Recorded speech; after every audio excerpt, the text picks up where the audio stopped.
Good morning. I am Liladhar, Librarian for Slavic East European Studies, and I welcome all on the behalf of UC Berkeley Library for our webinar related to Ukraine. The title of this webinar is Art Against Artillery, Cultural Resilience in Times of War, a panel discussion. I wanted to thank you for taking time out of your busy schedule and attending it. The logistics of this webinar is such that we will be recording this webinar for private use. I have received consent from all the presenters. And before we start any webinar, it's a tradition at UC Berkeley to have land acknowledgement.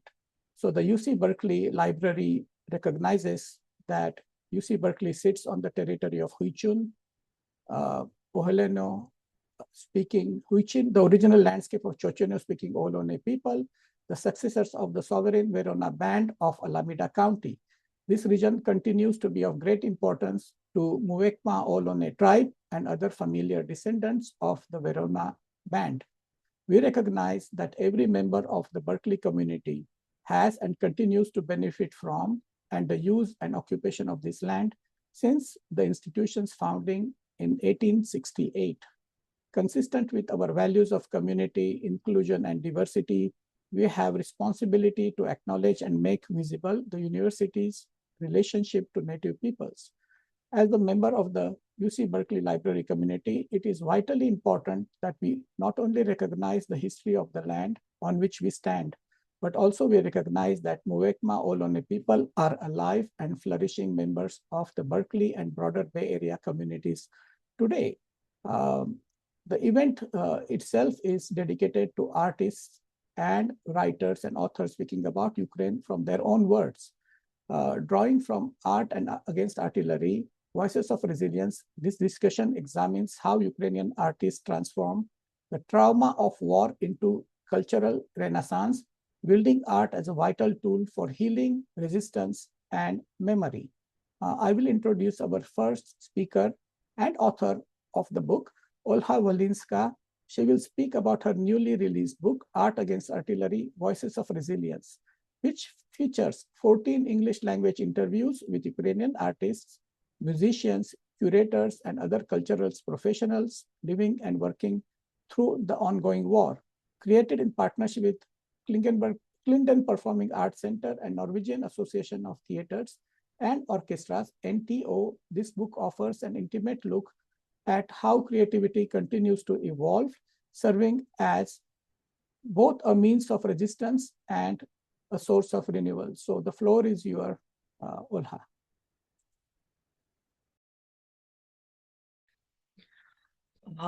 Thank you so much, Liladhar. For me, it's a big honor to be here and to present this very important and urgent topic in such difficult times. And for me, the work on this book was a very personal journey. I believe that silence is dangerous because it encourages impunity. And not talking about crimes against Ukrainian artists would be, if not a crime, but at least a big mistake. And I wanted to give voice to Ukrainian artists in this book, especially understanding how important this time is for us in preserving our identity. Because art in times of war is not just act of creativity, but also act of resistance. And I want to give you one example from the book. It's a Ukrainian composer, Roman Grigoriev from Kiev.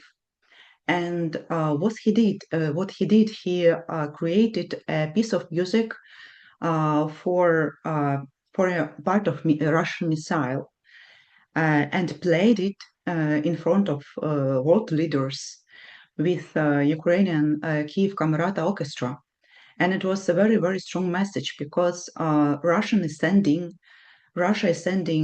missiles just to kill us, but Ukrainian artists use this piece of death like a tool to create art. But it's not simply performance, it's even more, like Roman said, a ritual, because our cultural resilience in times of war is being born out of death.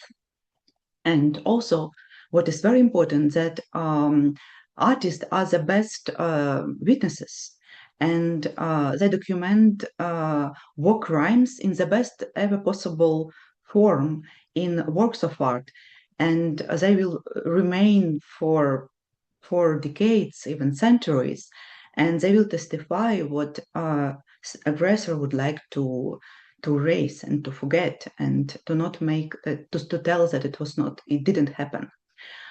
And the third, art preserve our identity, because this story is already not last 11 years, but for decades, when Russian Empire was trying to erase Ukrainian identity, just stealing Ukrainian names, appropriating Ukrainian works of art, and persecuting Ukrainian artistic and intellectual elites. And this exactly what we can see now in the occupied territories of Ukraine, when artists, when intellectual and pro-Ukrainian community is persecuting, when first what was Russia is doing in the occupied territories, forbidding Ukrainian language, is closing Ukrainian schools, burning Ukrainian books, and changing the names of streets and Ukrainian theaters. And it's exactly war against Ukrainian identity. And when artists are creating in such times, it's already act of resistance. And continuing doing this, we not allow aggressor to erase us. Thank you so much. Olha, I remember that you wanted to share some of the images. Would you like to do that now, so that people will see, seeing is believing, and picture speaks 1,000 words? Yes, I can share pictures.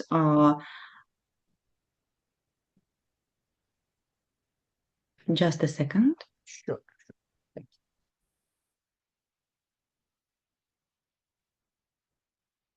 you. Can you see it? Yes, we can. Yes, so I want to comment, just to say a couple of words. It is this part of Russian real missile that was sent to Ukraine, and till now nobody knows how many lives it took. And a military volunteer brought it, and Ukrainian musicians and composer just made this as a part of the performance. The name of this team is Opera Operta. It's a Ukrainian musical theater, and they made amazing performance that just evoke very strong feelings. And next picture is Roman Grigoriev, who I mentioned before, composer, and he's playing on this missile, and it makes very unpleasant, horrible sound, and that's why it makes an association with some horrible ritual. And the name of this performance was Songs of Unborn, also very strong name, I think.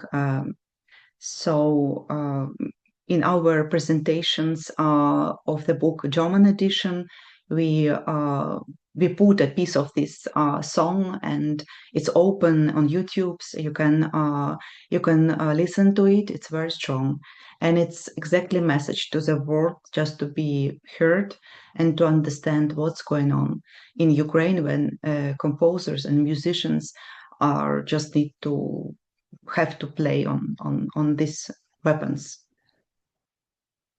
Yeah, I can show next pictures or give the word to my colleagues, so not to take a lot of time.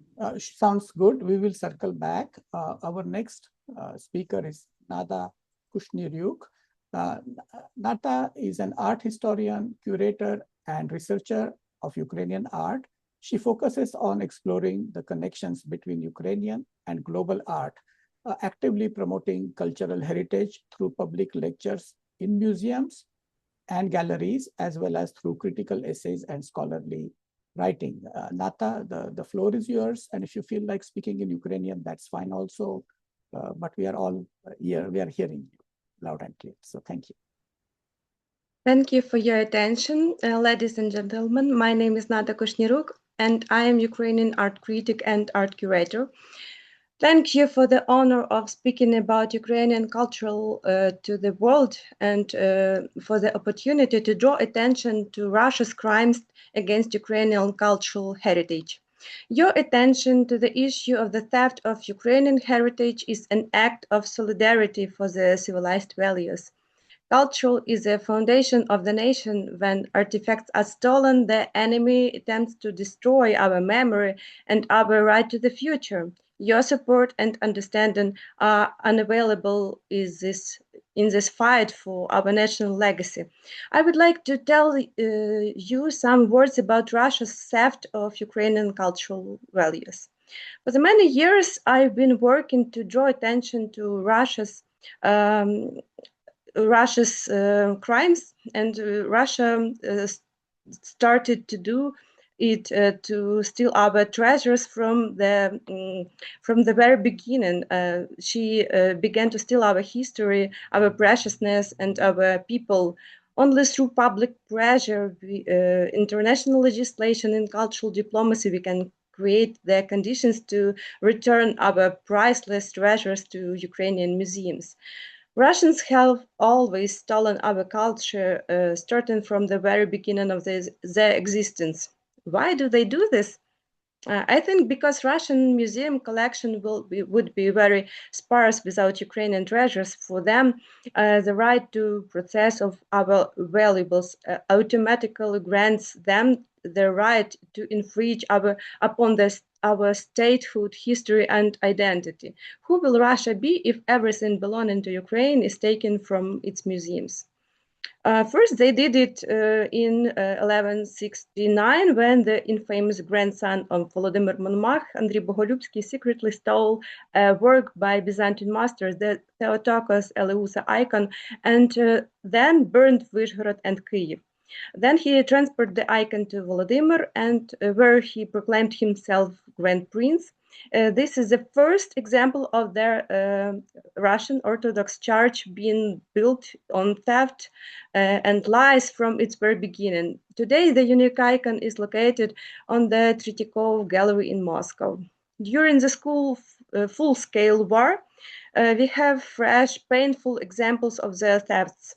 Russian occupation forces also removed exhibits from museums and in the occupied part of the Zaporizhia region. In particular, it is known that the collection of Scythian gold was stolen from the Melitopol Museum of Local Lore. As you know, in 2023, from the Kam'yana Mohyla stone grave historical and archaeological reserve located in the temporarily occupied Zaporizhia region, Russia removed 120 archaeological artifacts illegally for an exhibition at the Kersonesus Taurik Museum in Crimea. It is clear that this was done to steal monuments of world significance from us, from the Paleolithic to Middle Age. This place served as a sanctuary where pagan rituals were performed. Ancient people left thousands of petroglyphs here. Over 10,000 paintings from the collection of Kherson Art Museum were stolen.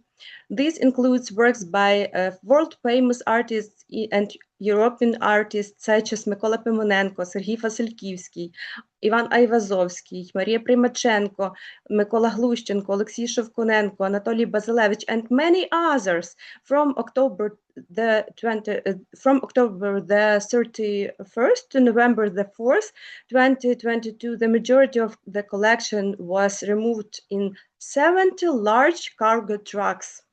the occupiers removed 23,000 exhibits from Kherson Regional Museum of Local Lore.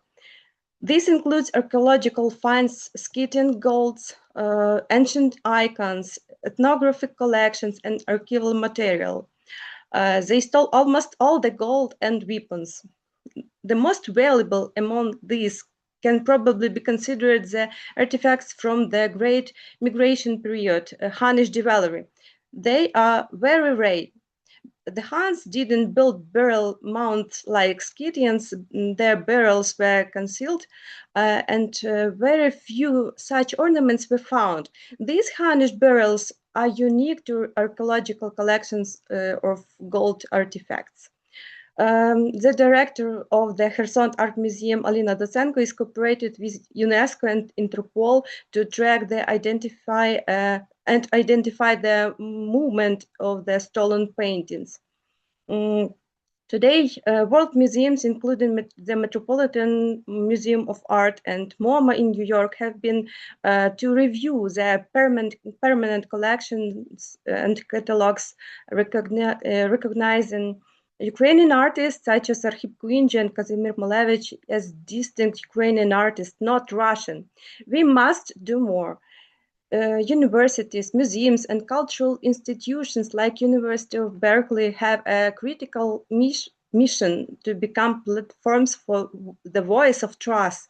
It is essential to increase the number of joint international projects, exhibitions, research initiatives, and digital archives that not only draw attention to the facts of the theft, but also document and whereabouts of the stolen artifacts. The culture of Ukraine is a part of the world heritage, and we are obligated to defend it together. Thank you. Thank you so much, Nata, for your conversation. And of course, we'll have time for question and answers at the end of presentation of each of the presenters. And Irina, of course, will serve as our coordinator in a certain way, providing concluding remarks. So now I move on to the next speaker. Nadia Nechkina is a ceramic artist and practicing psychologist who bridges the tactile and the inner worlds of her work. Using clay as a metaphor for the human condition, she explores experiences of anxiety, resilience, transformation in an unstable work. In her vessels, fractured forms, and layered surfaces, Nechkina embodies the concept of holding space, creating objects that invite reflection and emotional dialogue. So the floor is yours, Nadia. Thank you, Dr. Liladhar, and hi, everybody, and thank you. I'm very glad to be here. And I would like to share a little bit about myself and about my experience to be an artist during the war. So I'm a ceramic sculptor and a psychologist, art therapist, and psychoanalytically oriented psychotherapist. Sculpture entered my life after a long journey of self-discovery that began in 2014 when my husband and me left Crimea due to Russian occupation. And since the beginning of the full-scale invasion in 2022, I have been working as a volunteer psychologist in the project Psychologists on the War. This project, it was they provide psychological assistance to people affected by Russian aggression and occupation. And I worked with this project in the occupied territories of Zaporizhia, Kherson, and Kiev region, using clay therapy as a powerful tool for recovery. In my sculptures, I use Ukrainian clay from Slavic, and obtaining this clay has become extremely difficult now because the area where it is produced is constantly being shelled by Russians, and that is the cost of art today. In my recent works, I created a series of sculptural forms inspired by psychological states, each embodying a moment of collapse, of trauma, and recovery. These forms are not only visual but somatic. They ask the viewer to feel rather than simply interpret. I think that today is not the time when we can postpone what we want to say as artists. We may not have tomorrow another chance to say. So our art can say for us. It will remind, it will speak for us, preserving the truths that must be passed on to future generations. This is vital for our identity and for those who will come after us. Art helps us make sense of what is happening. It becomes a space for healing, for reflection, and for witnessing. Thank you. Thank you.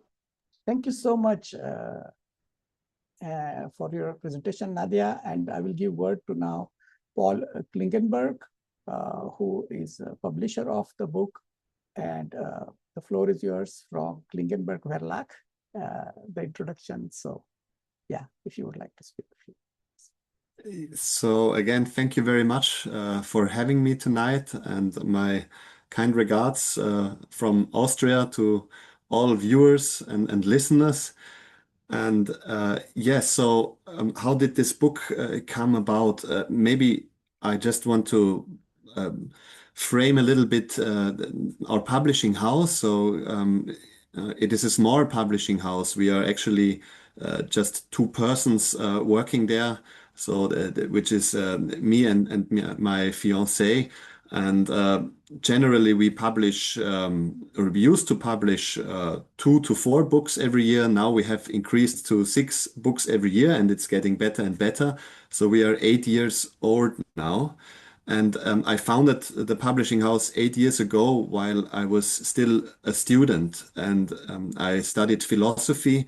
And at that time, I inherited a book from my father, and I promised him before he died that I would publish it. It was about examinations, and so that's how it started. And I am mentioning this because at that time I already dealt a lot with political philosophy. And I wrote my master thesis about Alexander Dugin, who some of you might be familiar with, and his reception of the German philosopher Martin Heidegger, who was a National Socialist. And actually, while I was writing my master thesis and while I was diving into the swamp of his philosophy, which is purely anti-democratic, anti-Western, you can call it fascist. The war of Russia, the great scale invasion of Russia against Ukraine was could be anticipated, and it started. And so it was for me a very profound and also irritating experience to see this happening while I was writing my thesis about this subject. And already before, but during the time, my heart was just more and more growing towards Ukraine, and I developed a strong solidarity with Ukraine because I just knew what is at stake, what is happening here, and that it is also not just a war between two countries, but between two concepts of life, and that it really affects us as Europeans and me as an Austrian. And there were all these rallies from 2022 in our city. We have a strong Ukrainian community here in our town, and I went to all the rallies, and the emotions that you could feel there were just very strong, very powerful. And so then we made a charity to raise money for people in Ukraine. And at that time, then Olha Volynska once she visited our office, and she asked us if we would be open to the idea to publish a book of interviews with eyewitnesses from the war. And that's how the first book came about. So the German title is Wie der Krieg uns verändert, or How War Changes Us. And it was translated from Ukrainian to the German language by Harald Fleischmann.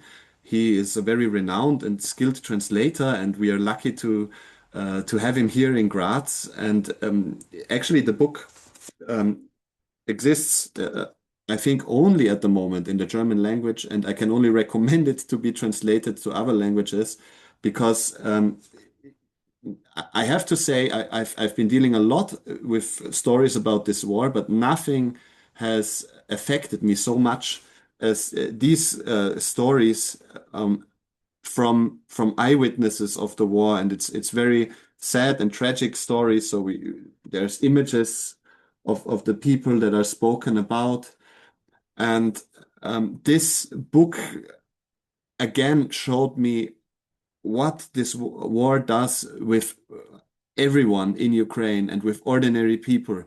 And again, my solidarity grew again, so to speak, and we had many readings with this book all around Austria.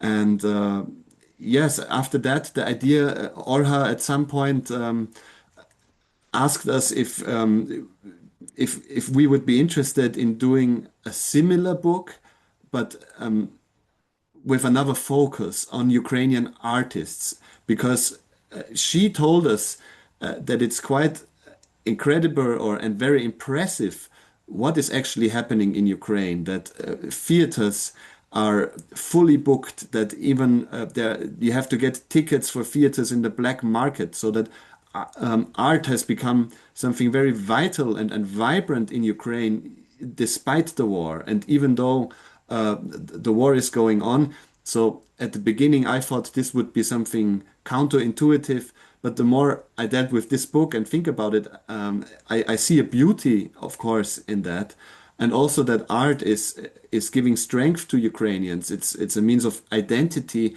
and also to I think also something where you can see what it's worth fighting for. And so the book then already appeared in the English language with the help of the Kilden Centre, which have to be thanked very much. And Orha then already had a presentation in Norway.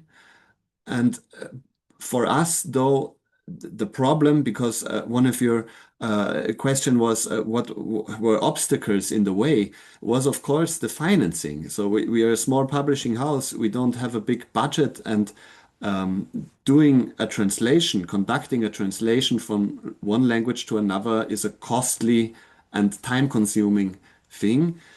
And we were very lucky, and to a great part, we have to thank Orha for that. We were able to receive a funding by an institution called House of Europe, which is working together with the European Union, which was a good amount for us to be able to really publish this book in a professional and qualitative manner. Even though this was another obstacle, we only had 4 months of time. And considering the many layers that this book has, so there are 15 interviews, we have images, we have quotes.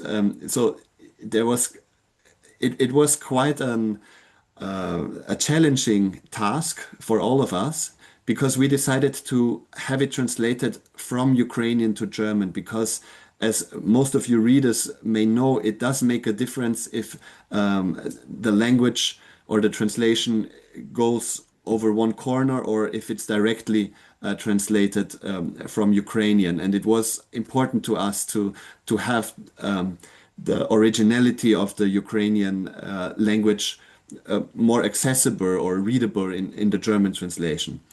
And so we were able to get the books on 20 I think it was on the 27th or on the 28th of October. And then we had the first presentation in the Ukrainian embassy in Vienna on 31st of October.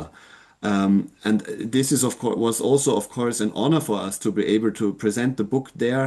And there were many people from Vienna coming, and also a journalist from Radio Stephansdom, which is a well-known radio station in Vienna, conducted an interview with Orha, where we already presented or announced the next presentation at the book fair in Vienna. And I might just show you or share some images with you. I hope I am capable of sharing Yeah.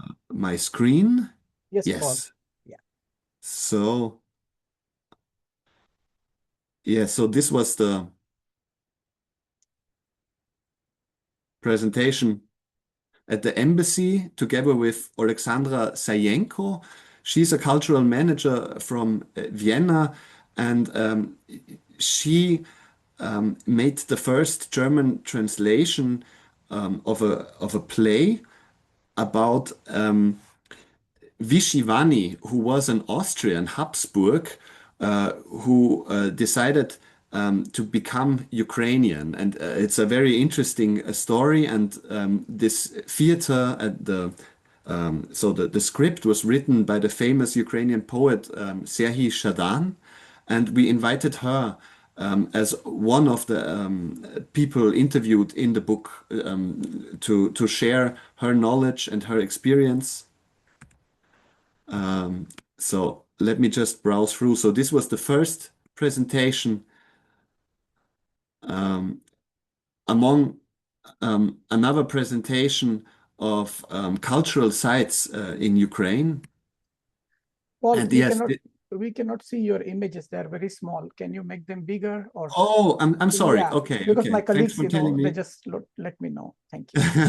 Now, showing you the thumbnails will not be a good idea then. But anyways, aha, that's why I see. Because I see why. Maybe I can. Take I your am time. sorry. I am a publisher and not a technical expert. So I will come back to you like this. But just maybe to sum up, we had these 4 presentations, and it was they all went very well, and it was part of the funding grant. So another obstacle was that we were not allowed to sell the book while this round of discussions was still going on. So we had to wait, even though people were there at our events wanting the book. And for us, it was not easy because we didn't want to send away the people who have a serious interest in it. But we found a way of making a pre-order formula so they could take the book with them. And the good news is that the book now, it appeared actually on 1st of December. And on that day, it was collected among the top 25 books of a big German magazine, Büchermagazin. And we also had a very extensive review in BR Kultur, which is one of the biggest radio stations of Bavaria. So we did get some attention from qualitative media, and we hope that this will just be the build up of the wave, because this is definitely a book that deserves a lot of attention. And also, just now I will stop, but I just want to say it's an honor for me, also Nadia Nechkina, to have you as an artist. That today actually it's the first time to see each other in person. It was an interview that I found very fascinating about the healing capabilities of art. And also Nata Kushniruk, it's an honor. It's really a lot that I've just learned about Ukrainian art that I didn't know, and also about actually this story of repression of Ukrainian history. And I think for us Austrians, a lot of that is not known, and I think these are also it's a lack of knowledge that can be cured also, and that's why I hope that the book will receive big attention, or yeah, that many people will read it, of course. Yeah. Thank you, Paul, for your amazing speech and telling us how during the stressful times you're able to formulate and create and publish the book. Now I will invite Olha to speak about reading from her books, some few things so people can understand, and yeah, that will be better. And then Irina will provide concluding remarks, and I will introduce Irina, and then we will do some question and answers. So, yeah. Yes, of course. First of all, I want to say my big thanks to Paul, because in fact, there are not so many publishers in Austria. So rare to meet such a person who is so open and understand how important this topic is and ready to support books. And as Paul mentioned already, it's second book with Ukrainian voices. And talking about art, we can just spread word about history. Yes, this period when Russia was erasing the whole generation of Ukrainian artists called as executed Renaissance. It's hundreds of very famous and very talented writers, poets, theater workers, musicians, composers. Their names were forbidden, they were executed, or they committed suicide, they were arrested. And it was a big tragedy that a famous Ukrainian modern writer Oksana Zabushko said, if this generation of Ukrainian artists would not erased, would not destroyed, they would influence the whole culture, not only in Ukraine but in Europe, because they were ahead on decades of their time. And it's so important to talk about this, and thanks, Paul, that you give this chance in this book to spread the word about it, because we see how history is repeating itself. And now in the occupied territory, we see that artists are also tortured, they are kidnapped, they are killed, they are persecuted, and it's a big tragedy. And artists are not only killed on the battlefield, but also in their homes, in their peaceful home places. And for now, it's the official data is that it's the information from Ukrainian Ministry of Culture that it's 236 artists are being killed because of Russian war, but I'm sure it's not the full numbers, because we didn't know, and it's very difficult to measure it and to know exactly. For me, was also a feeling of a kind of duty to talk about it. And I also mentioned and told the story of Victoria Melina, or Ukrainian writer, and children's writer Volodymyr Vakulenko, who was tortured and killed in the occupied territory of Kharkiv region. And the same time, Liladhar gave me a chance to read a small piece from the book, because what we what we see now, these processes of in Ukrainian art and culture, they could not to impress, because now we are trying to save our culture, our identity. And I want to share you one story from the book that I was impressed very much. It's Alexander Kniga, from the director of Kherson Theater, Drama and Music Theater. And at his 66 years, he left almost homeless, because Russia destroyed he lost his house. Now this is an occupied territory, Oleshki in Kherson region. He lost his small family business. It's a green tourism business, and but he continued working, and his theater is performing and staging premieres. And only this year they staged 12 premieres in Kherson that is under everyday shellings. It's something incredible. And they found inspiration, they found strong, and they are calling this as a cultural frontline. And such book, our book, as Alexander shared, gave him personally a very big sense of meaning that is important what they're doing, because it's so hard to find in everyday routine energy and power to continue working. And I want to read just a small piece of his interview, if you allowed. The aggressor is deliberately destroying our cultural heritage, shelling theaters, and trying to erase Ukrainian identity. This colonial inferiority complex was imposed on us for centuries. People were made to believe that good theater happened in Moscow, not here, but it's clearly not true. We have long realized that we have power and the ability to surprise, and the war has washed away all these constructed narratives imposed upon us. Today, the mission of the theater writers, playwriters, and all our artistic community is to bring forth what has been hidden and deeply buried, what has been forbidden and denied us for many years, and show it to the people. And when we see, and when they see it, they are amazed. Or it turns out we do have complex dramaturgy, our own contemporary playwrights, and wonderful classics. Yes, we have a whole layer of hidden, yet to be discovered art.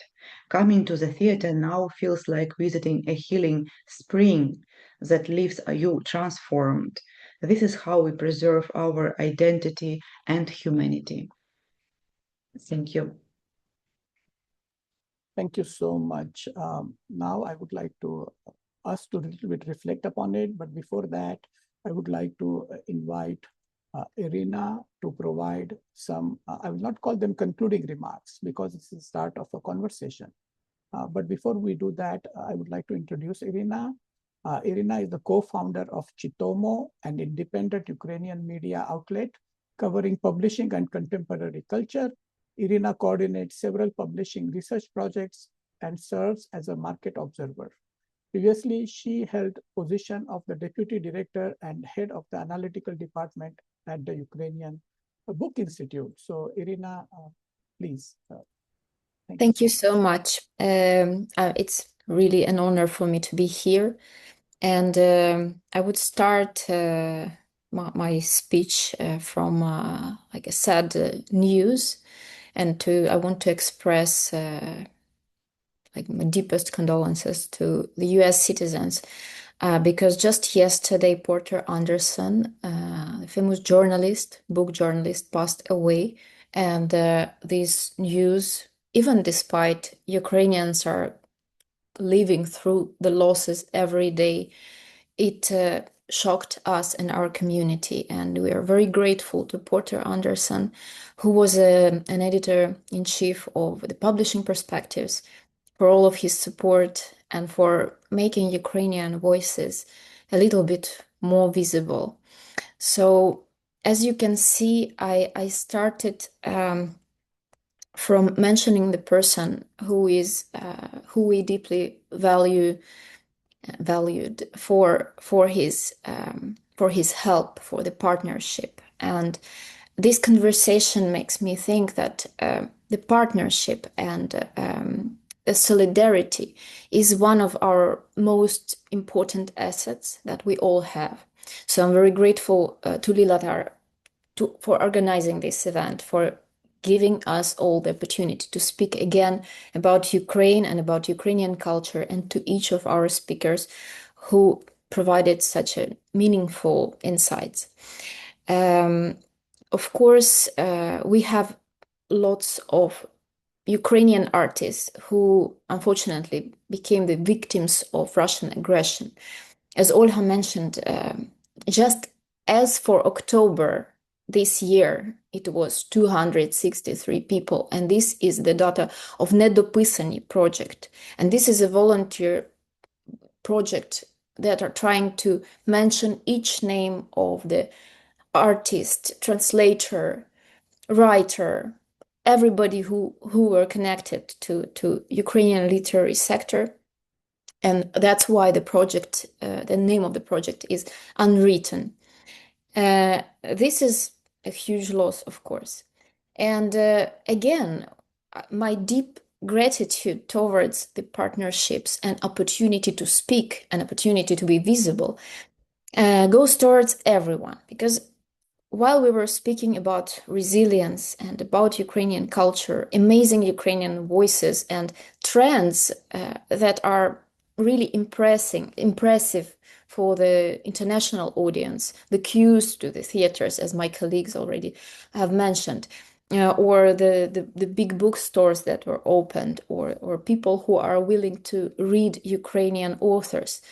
This is impressive. But the next question for us all is how to make this all visible outside of Ukraine, and how can we be visible for the wider audience? Thank you so much, Paul, for helping us in this, for publishing these books, and for being the person who is really helping to make this information accessible. Recently, I've been talking to a literary agent from quite a big publishing house, and what she expressed was quite disturbing to me. She told me that there is a demand from the clients to have some literature that has no conflict in itself. And I asked her, do you mean that this literature shouldn't be devoted to the topic of war? She told, no, not only. I'm speaking about the plot. There shouldn't be conflict. It should be meditative literature.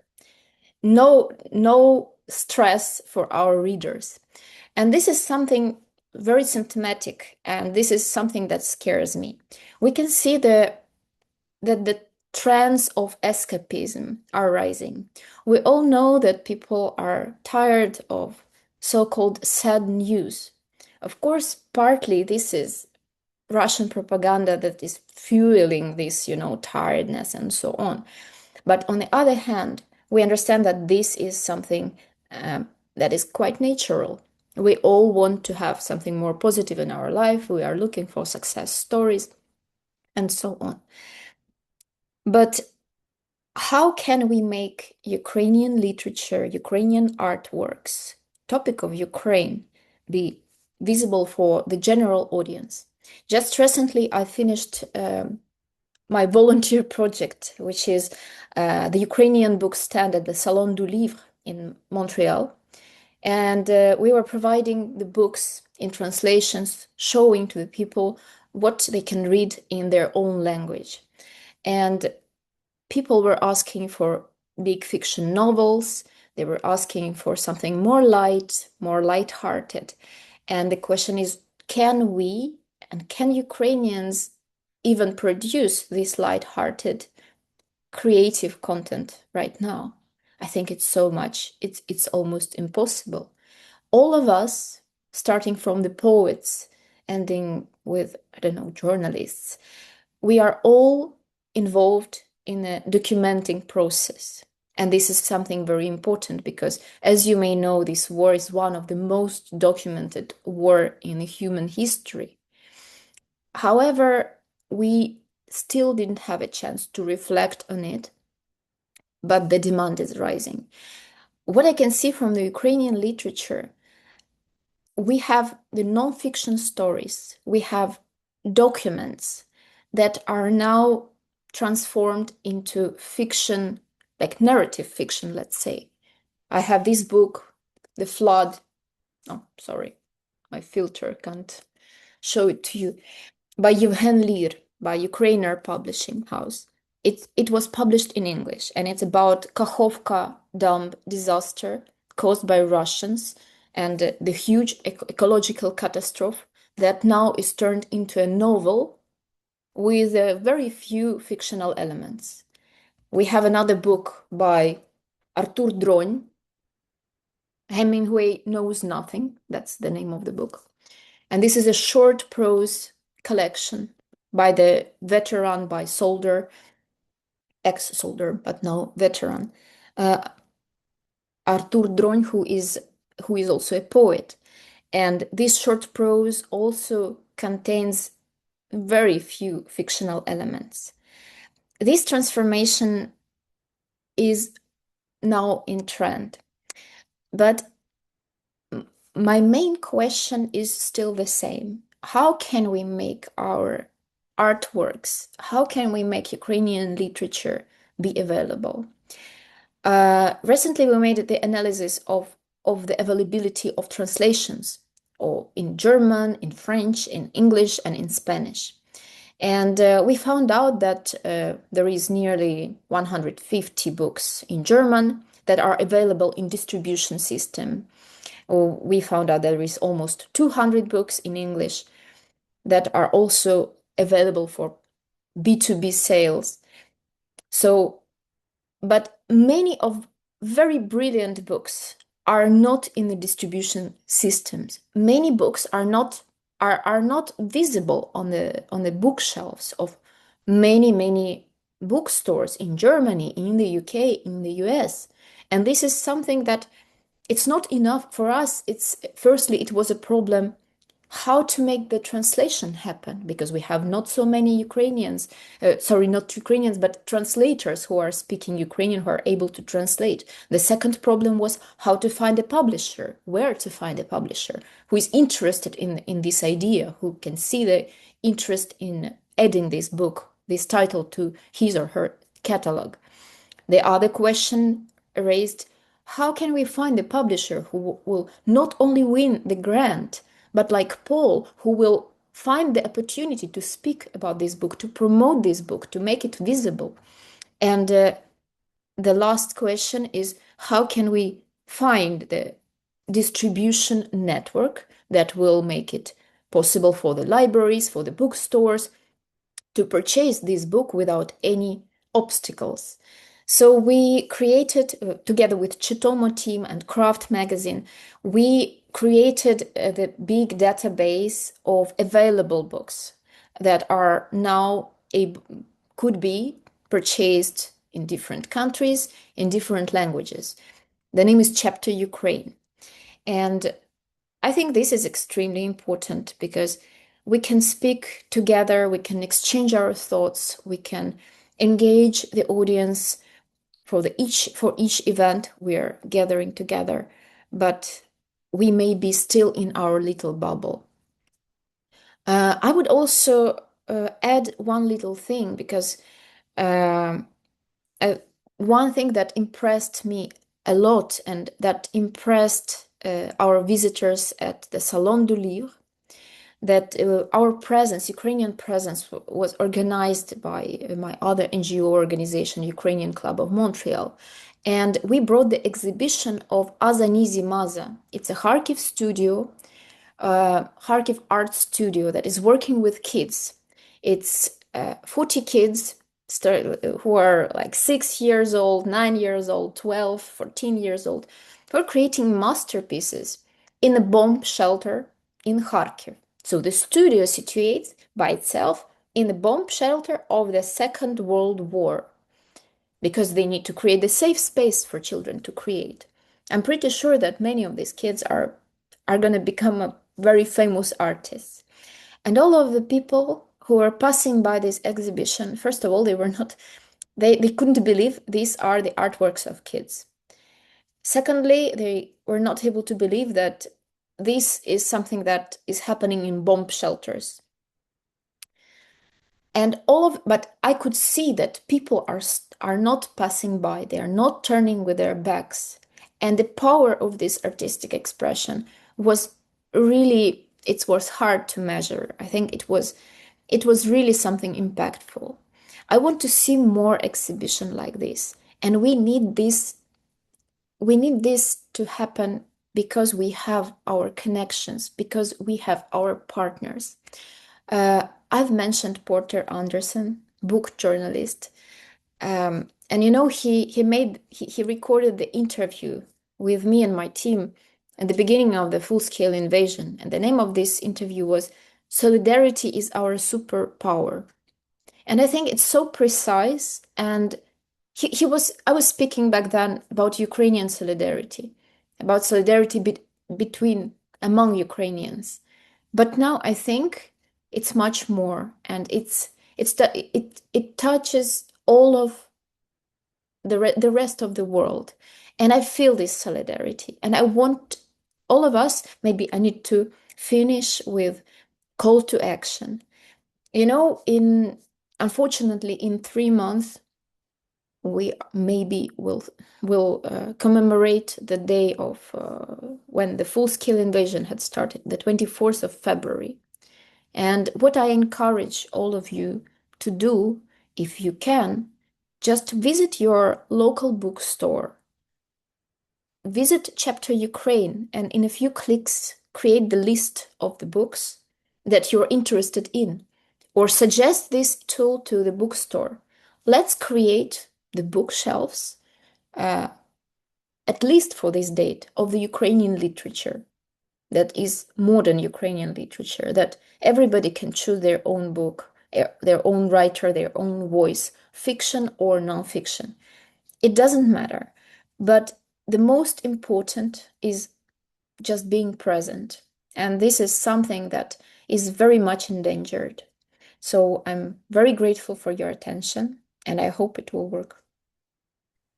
Thank you so much, Irina, for your practical advice based on years of experience and what it means to be an Ukrainian and experiencing the events as they unfold before our eyes from overseas as well as from inside. So your perspectives as an insider as well as an outsider are very informative. I will be opening up floor to our audiences to ask questions first.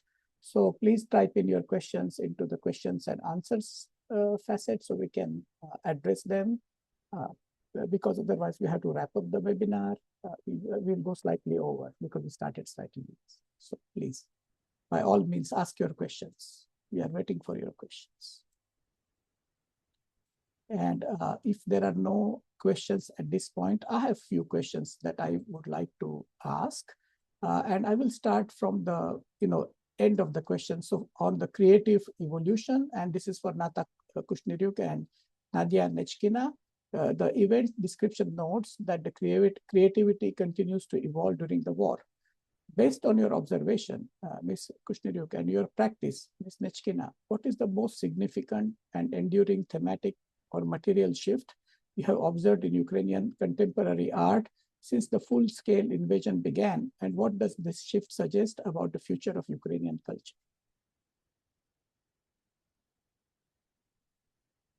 So anybody would like to take, yeah. Okay, thank you. Maybe I will start because I have very interesting opinion. Over the 4 years of Russia's full-scale war against Ukraine, Ukrainian society has matured significantly. We're successfully overcoming the traumas of post-colonialism and the remnants of Soviet thinking, mentally detaching ourselves from Russians and building our identity within the broadest global context. The most enduring and significant shift is the instrumentalization of art as a means of documenting war crimes and forming an international coalition of support. Art has moved away from predominantly aesthetic of identification function and become an integral part of cultural diplomacy and civic action.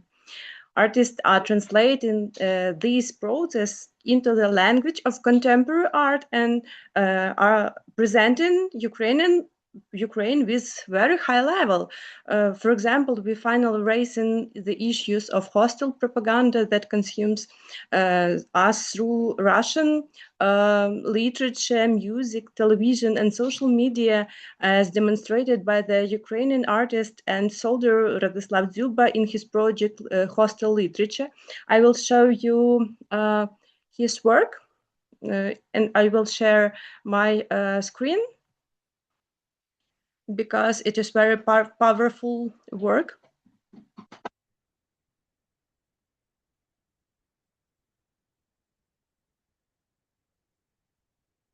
So do you see my screen of this work?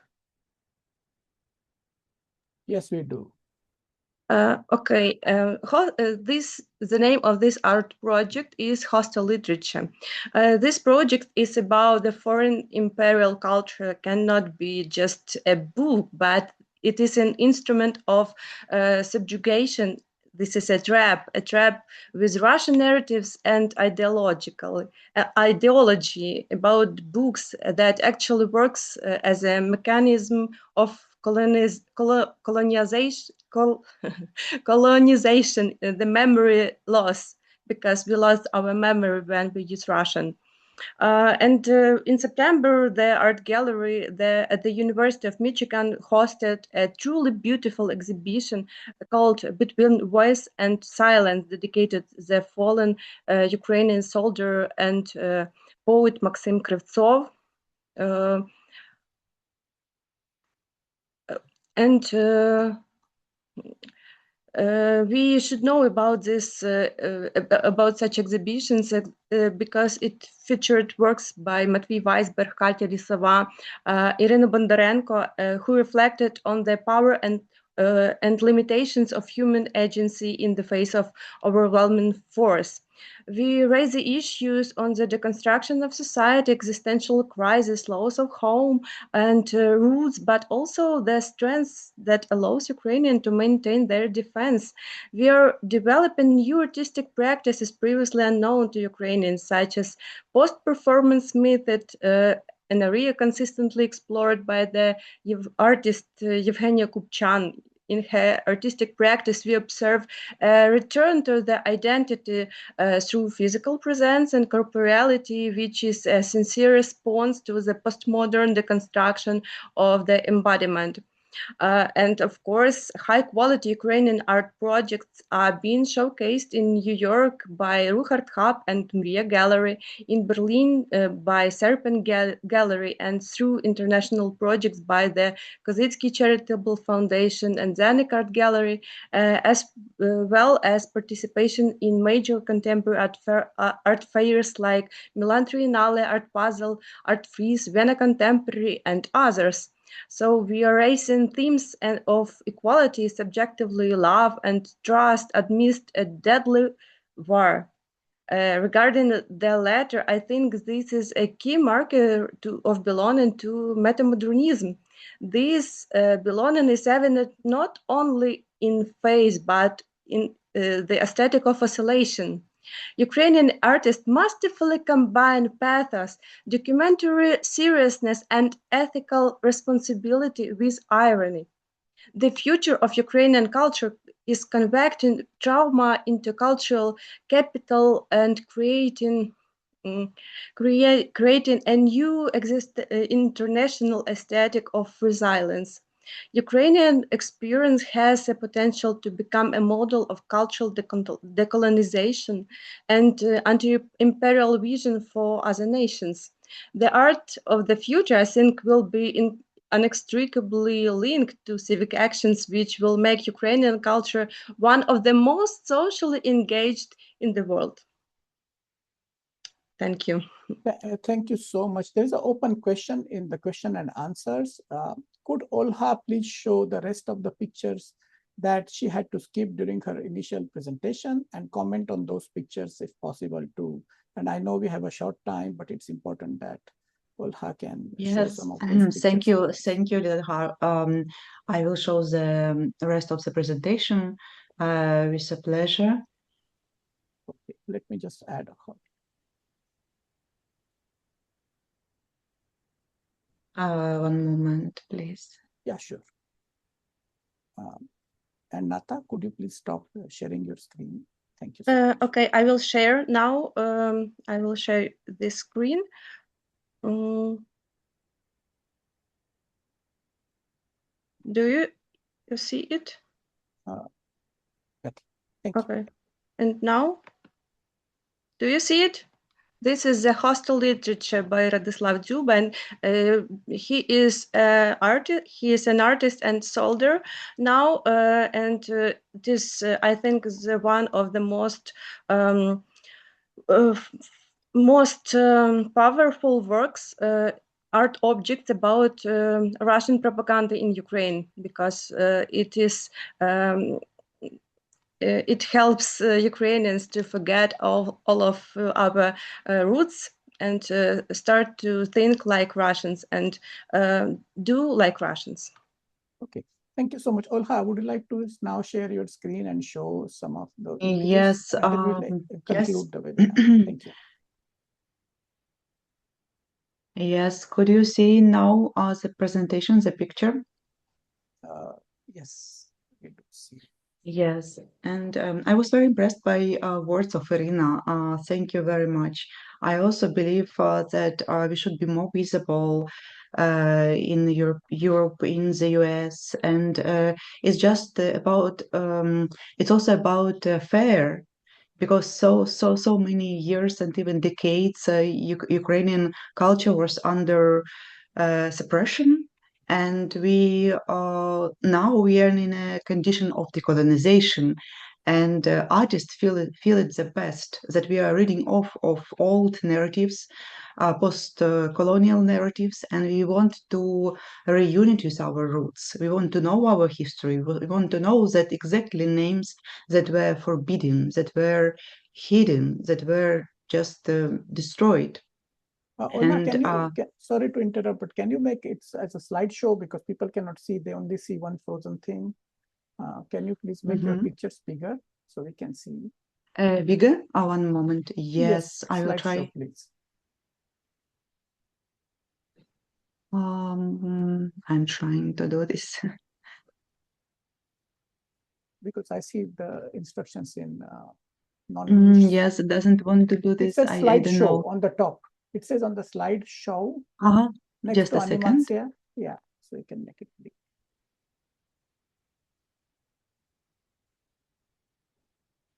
Yes. Irina, maybe you can help in Yes, I Ukrainian. have also some technical troubles with my yes, slideshow doesn't want to. Maybe try in the Oh, bottom. it works. Yes, do you see it? Not really. No, because I have on my screen like the whole.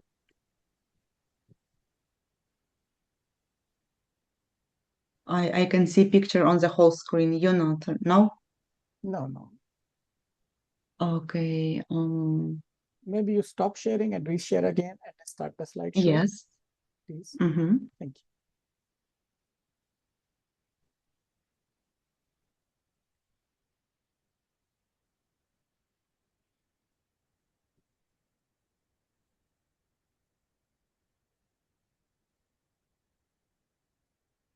Yes, just a second.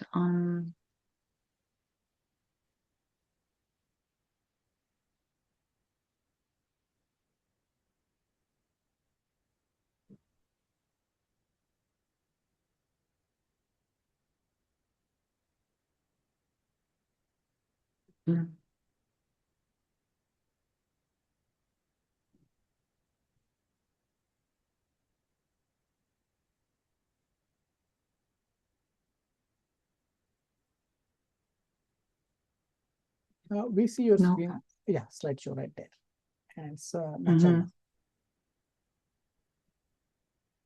Okay, so I want to show you picture of its exhibition, Emotional Invasion, of where we can see also our today's speaker, Nadia Nechkina, and also Natalia. What just I stopped, and I want to continue this thought that in how art resists aggression often feels in action. For example, Russia is trying to destroy the power station, and this exactly photo we see shows the exhibition without light, without electricity. But no one visitor left. People just turn on their turns, and organizer could continue the exhibition.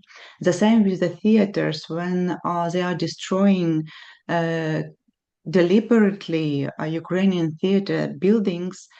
And I already mentioned Kherson Theater that is working in a red zone of Kherson. They are working in bomb shelters as well, and they are performing, continue doing this. And this is a picture of them, and all windows are broken. And instead of this, you can see posters of their performances.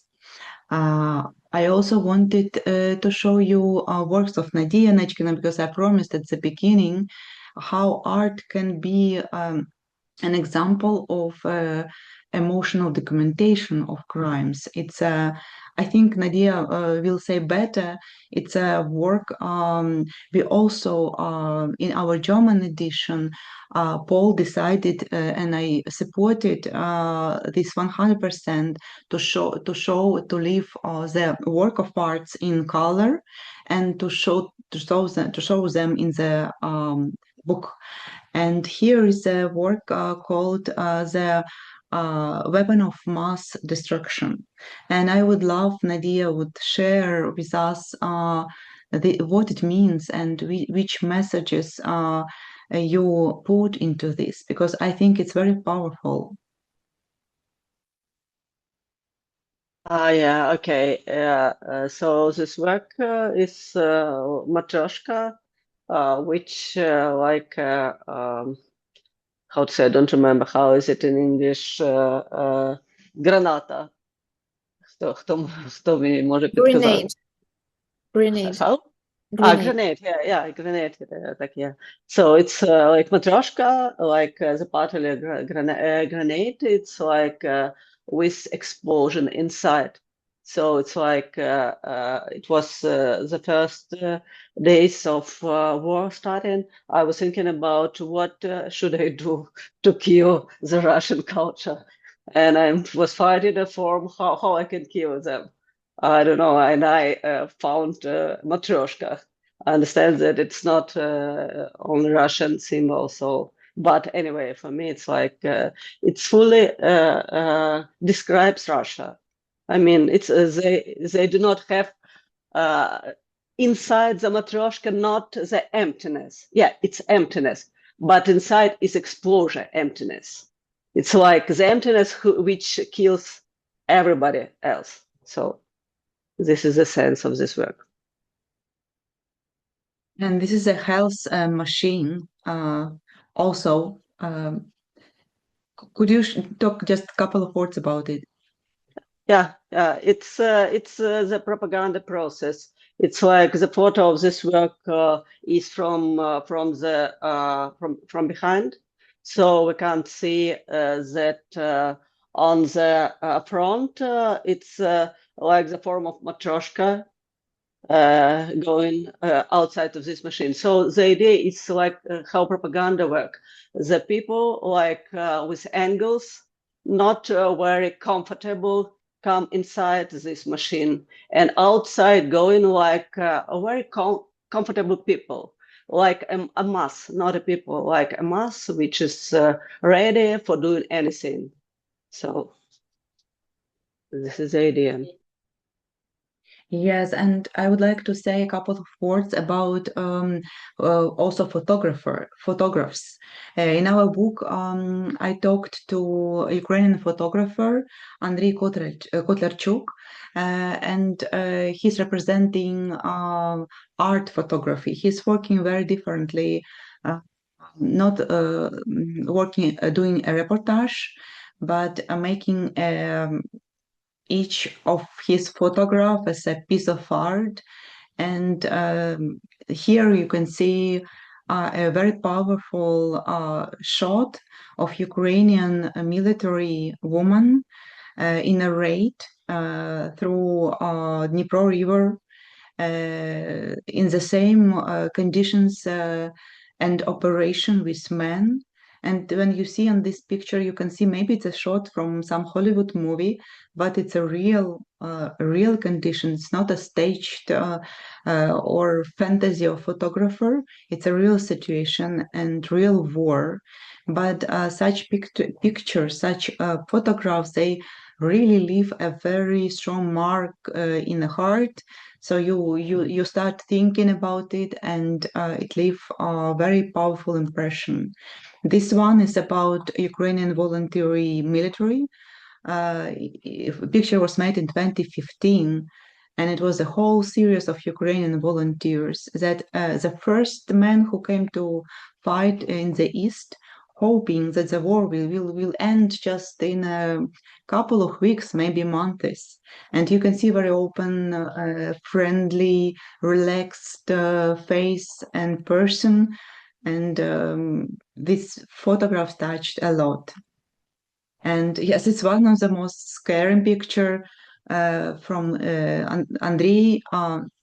It's a crashed Russian military aircraft, and the scalp of Russian pilot left, and all atmosphere and all this landscape remind like another planet or something not real.